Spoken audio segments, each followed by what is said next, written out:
Говорили, балакали, сіли та й заплакали.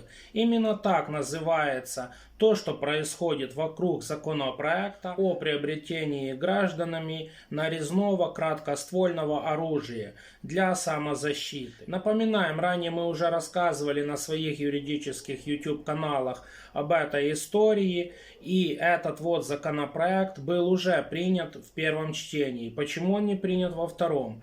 Почему в такое тяжелое время для нашей страны до сих пор не разрешается нормальному любому человеку, который пройдет психиатрическую экспертизу или получит определенные экспертные заключения психиатров, чтобы он имел полное право носить огнестрельное оружие? Что здесь плохого? Даже совсем наоборот, друзья, ведь тогда все оружие будет контролироваться. Даже, как говорят противники этого законопроекта, не все оружие будет контролироваться, но как минимум хотя бы какая-то его часть. Это уже большой прорыв в этой сфере. Ведь на данное время закона, который регламентирует эти правоотношения, попросту не существует.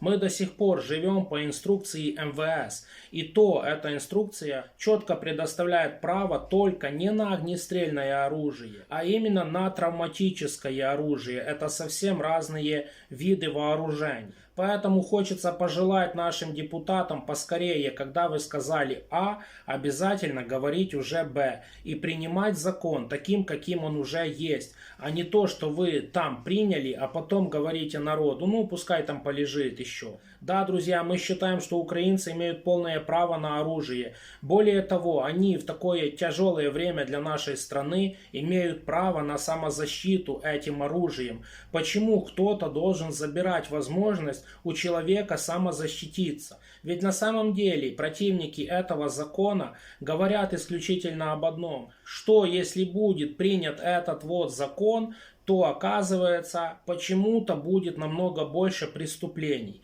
Дорогие друзья, вы подумайте сами, что лучше сделать? Нарушить закон с тем оружием, которое зарегистрировано, ведь по нему вас очень быстро найдут, либо же нарушить закон с незарегистрированного оружия? Ответ здесь очевиден. Конечно же, лучше применять то оружие, которое не зарегистрировано, так как в этом случае найти вас будет очень-очень проблематично. Так где логика в тех людей, которые стоят против этого вот закона? Частично мы с ними согласны, что в Украине благодаря коррупции очень многие люди, которые не имеют права на оружие, будут его получать.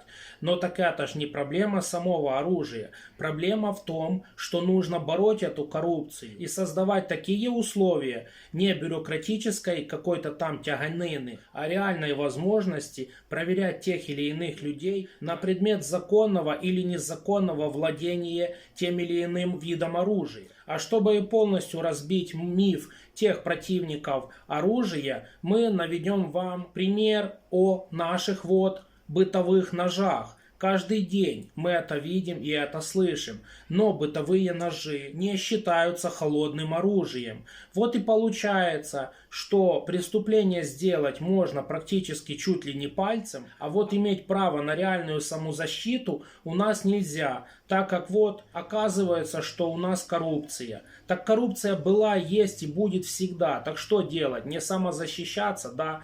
Разрешать всем на вас нападать? А для чего тогда государство? Или государство может каждому гражданину выделить по 5 полицейских, чтобы его защищать? Но если государство готово защищать непосредственно, лично каждого гражданина, тогда мы согласны с противниками оружия. Друзья, не оставайтесь в стороне тех или иных проблем, которые мы вам рассказываем. Обязательно пишите свое мнение, какое бы оно ни было. И помните, что мы очень ценим ваше мнение и мнение нормальных, адекватных людей, которые высказывают корректно ту или иную точку зрения. Так что милости просим вас в комментарии. Обязательно не забудьте поставить лайк этому видео, поделиться со своими близкими и знакомыми. Ну а мы говорим вам до свидания в следующих видео.